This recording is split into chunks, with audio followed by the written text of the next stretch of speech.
Hi there, so I'm in Leeds this week for the build-up of the World Club Challenge, which is on Friday night, between the Leeds Rhinos, the winners of the 2011 Super League, and the Manly Sea Eagles, the winners of the NRL competition down in Australia, who, sad to say, they actually beat our Kiwi team, the Warriors, to get that title, but never mind.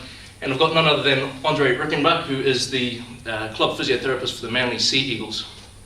Andre, these guys are bashing the hell out of each other for 80 minutes, and each week they're fronting up and doing it all over again. So what's so special about their training that helps them to recover quickly and allows them to take the knocks week in and week out?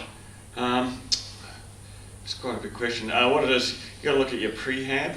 You do a lot of prehab work where you can't actually prevent a collision or guard against a collision. What you can do is make the areas around those collision areas, especially the shoulders, stronger. So they do a lot of rotator cuff work, prehab work, which we call, and we try and minimise any soft tissue injury, so there's a lot of prehab involved with the hamstrings. The rotator cuff is mentioned, and we do a lot of work with core and glutes, especially glute firing.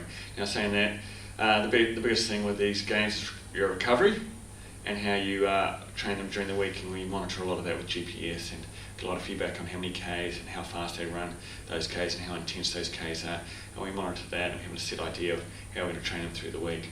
Okay, so that gives you an idea of just how scientific it is, and you're doing that hand in hand with other background staff? Yeah, we have a high performance unit and a S&C unit, S&C being strength and conditioning, and they work with it, and I basically work off feedback off the players.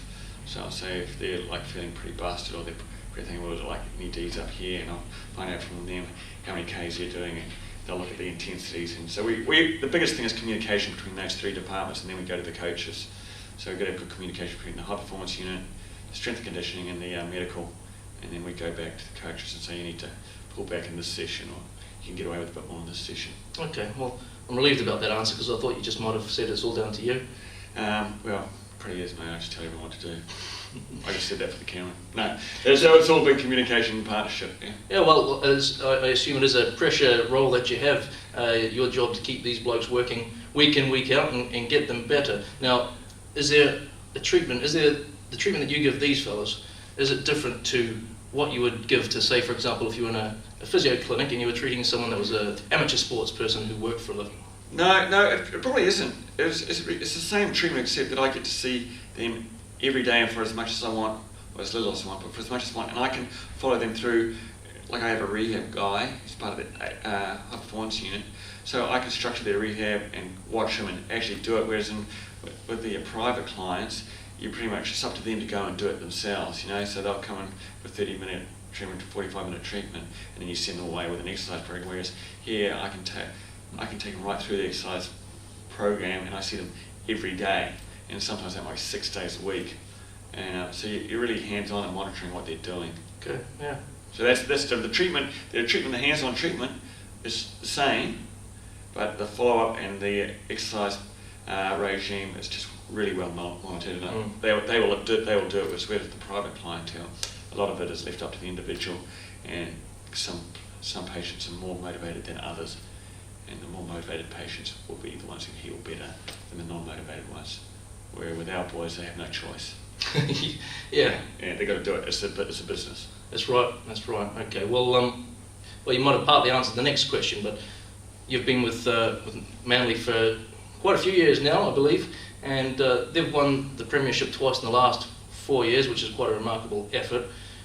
In your opinion, what do you think is the special ingredients that are necessary for a sports team to achieve the ultimate goal compared to a team that fails? Is it just sheer doggedness, or is it a lucky combination of many things coming together and gelling at the same time? Yes, it's a combination of.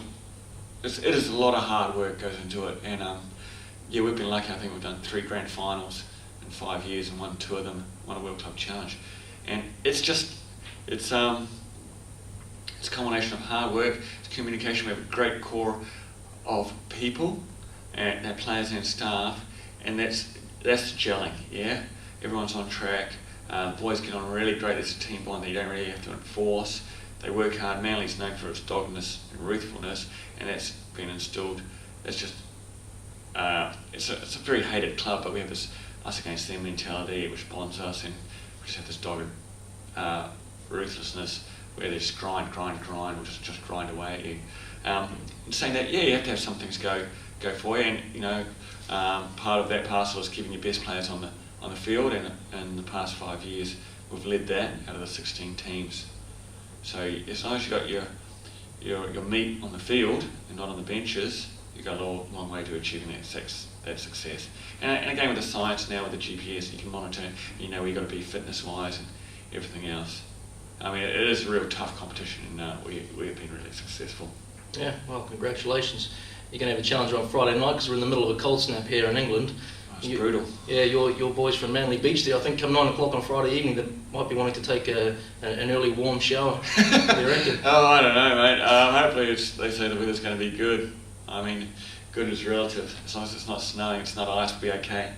8 o'clock on a Friday night at Headingley in front of a partisan crowd is going to be very tough. Yeah, I believe it's sold out. Well, as someone who lives in the Salford area of Manchester, mate, I can genuinely wish you all the best. And thanks for talking to us today. No worries. So I hope that's given you a good bit of insight into the workings of a professional rugby league club from land of the Wombat. So I hope you've enjoyed it, and please do tune in again. See ya.